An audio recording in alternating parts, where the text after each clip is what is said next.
Hey there, welcome back to my channel. My name is Allison, and today we're going to talk about my July reading wrap up.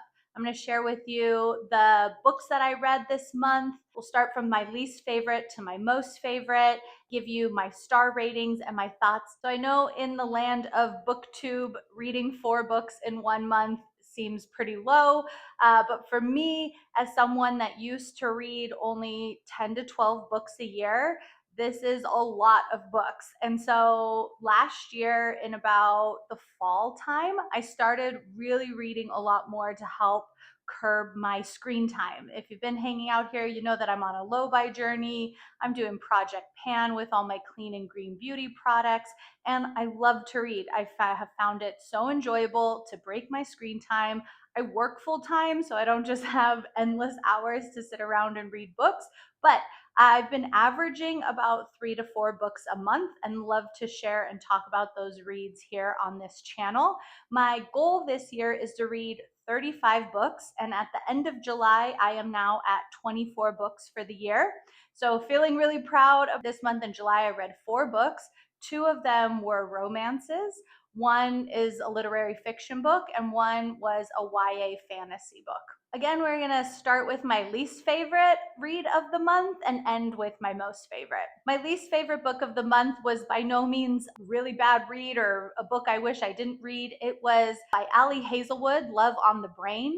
This is the second book in her romance series. It's a 3-part series that's all about women in STEM. So, women in science and engineering. The first book, Love Hypothesis, in this 3-part series, I read in March and enjoyed it. I gave it about a 3-star rating. These books, as I am learning, are not like contained within the same universe. We're not having crossover characters.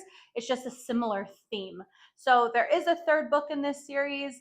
I will most likely read it at some point, probably later in this year, because I do enjoy her writing, but they're not my absolute favorite. So I don't feel like an urgency to continue the story, especially because the theme is what carries on this like 3-part series. It's not really like following characters like you see in like Abby Jimenez like romance universes. Love on the Brain was published in 2022. I gave it a 3.25 rating on the Fable app. I found that you can give quarter ratings. So I gave it 3.25.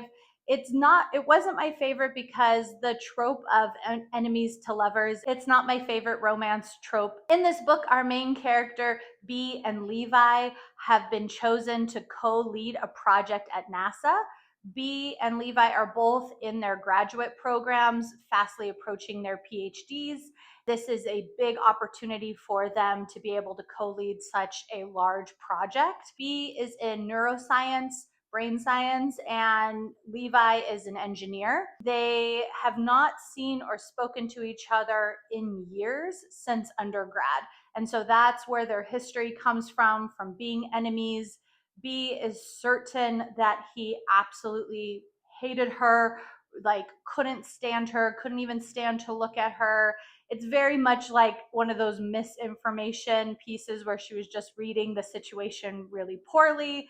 At the time, she had a boyfriend, and come to find out through the book, it's more that Levi was absolutely obsessed with B. He found that it was just easier to completely ignore her, especially because she was in a relationship, and she read that as him hating her. It's all unveiled in this novel. They finally figure it out, postway through the book.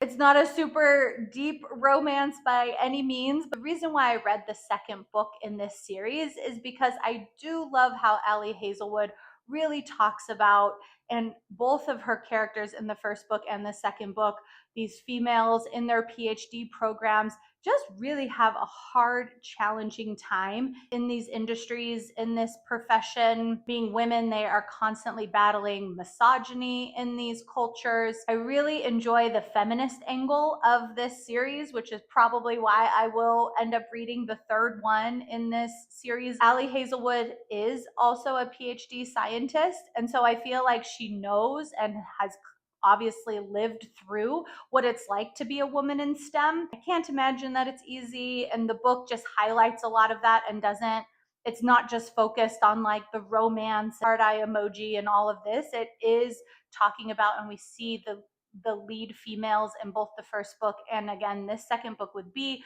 really struggle through, what it's like to have leaders, mentors, your professors constantly overshadowing you, taking credit for your work, all the things that you can imagine that happen in all industries, but specifically it's focused obviously in the world of science and academia specifically with these books. So I love that angle. It just makes the book feel more real to me and have more a deeper narrative than just she thinks he hates her, then she finds out he doesn't, and just a quick romance read. Definitely chewed through this book on a weekend that I didn't have any plans, and it was definitely enjoyable, just not a 4-star read. The next book I read was The Unhoneymooners by Christina Lauren. This is my first book by her. She's pretty popular in the romance world, and so I was excited to read one of her books. And for this book, I rated it a 3.5. I enjoyed it. It was a very fun summer read. If you are looking for a summer read to take with you on the beach or, hanging out by the pool, I think this would be a fun read to do for that, because in the book, our main characters, Olivia and Ethan, end up on a vacation in Hawaii. So obviously Hawaii has a lot of like summer vibes, beach time, pool time, things like that. So I feel like it really suits the summer energy. This book came out in 2019. It doesn't feel dated to me at all. Our main character, Olivia, is the sister of the woman that's getting married. So Olivia and Ethan are the maid of honor and the best man of another couple that's getting married. Olivia's sister, they're twins. Her sister has this quirk of like loving to get things for free and obsessively like applies for every giveaway, grand opening prize, things like that. And she is very lucky and wins all kinds of things. And the premise of this book is she has won pretty much everything about her wedding, from the photographer to the cake to the venue to the seafood buffet and her honeymoon. So the seafood buffet is the hitch in this whole beginning part of this book, because it ends up making the entire wedding, including bride and groom, incredibly ill. So ill, in fact, that they cannot go on their honeymoon. The bride, the twin sister of Olivia, is like, you have to go on this trip. It is 100% non transferable because she won it, and it's at this super nice luxurious hotel. And Olivia is kind of in down and out. She is the more like negative sister. She's not all positive, constantly winning things. She is having a hard time with her career. She's in pharmaceutical sciences, and she's out of a job currently. She's job hunting. So she has time to go on a vacation. And because she's a twin, she can take her sister's ID, because her sister is going to literally be in bed being sick for the entire time that she's gone, and take her ID and pretend to be her sister on this fabulous vacation to Hawaii. Now, Ethan, the best man, is also the brother of the groom. The groom also wants to send his brother. And even though they're not twins, they look similar enough and they have the same last name. And the whole honeymoon package is under the bride's name, which Olivia looks exactly like. Although Olivia and Ethan hate each other and really can't stand each other, again, another enemies to lover trope. I wonder sometimes why I keep reading these books. But for this one, I liked it better because they end up having to do, which is one of my favorite tropes, the fake dating trope. But in this instant, it's not just fake dating. They have to pretend that they are on a honeymoon, that they are newlyweds and they are on this vacation together, doing all these fun activities. And they find out, throughout their vacation, why they each thought the other person hated them. And it's a great summer read. I think you would really enjoy it if you are looking for like a beachy poolside book. I wouldn't discredit it just because it was written 6+ years ago now. I think it's really fun. And apparently there is a second book, and there's like a partner book to this called The Honeymoon Crashers. I have it on my list of a book to read. I'm not, again, chomping at the bit to read it, but I liked these characters. Olivia also is going through her own, like, finding her career, her passion. She feels like a full character in herself, like battling like her negative self-talk, her negative self-image. This book had a bit more depth to it than the first romance book that I read, so I would definitely recommend it. And as a first introduction to this author, I'm definitely intrigued to read more. The next book I read is All Fours by Miranda July. This book came out last year, and I feel like all of my friends, super avid readers and ones that, only read a few books a year, everyone was reading this book. Also, I guess I should have said in the beginning, I don't physically have these books because I use my Libby app, I use the library, I get, ebooks I download on my very old Kindle, or the physical books from the library, or use Libby for audiobooks.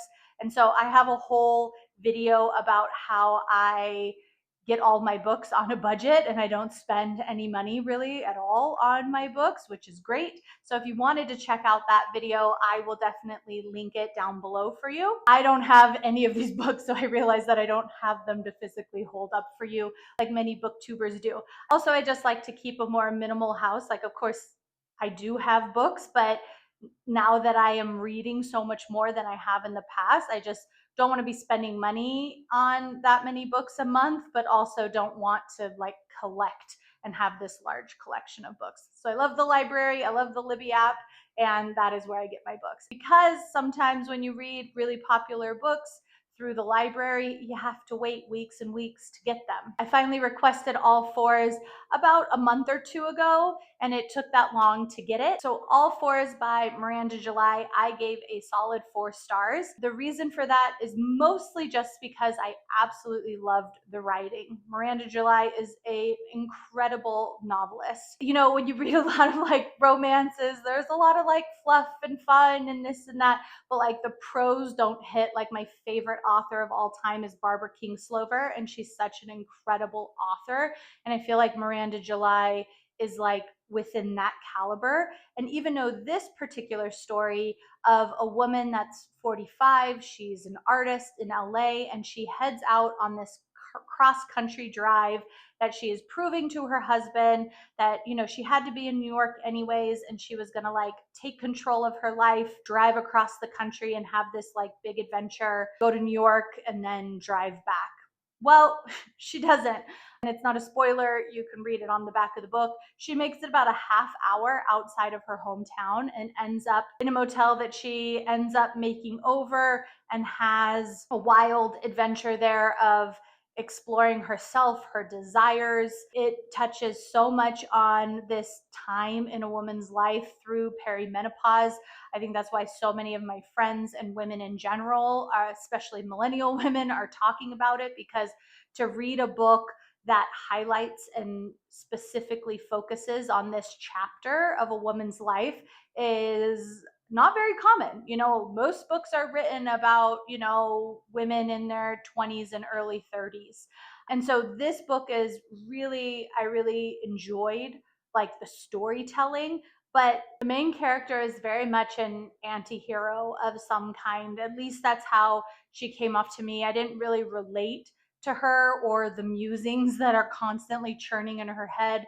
She battles a lot of anxiety and insomnia, and the chatter in her brain is just nonstop and can be pretty wild and dark and twisted, and deep, at the same time. So that's why I feel like, again, like I feel like anti-hero really like sums it up, at least for me, that I really enjoyed reading about this character.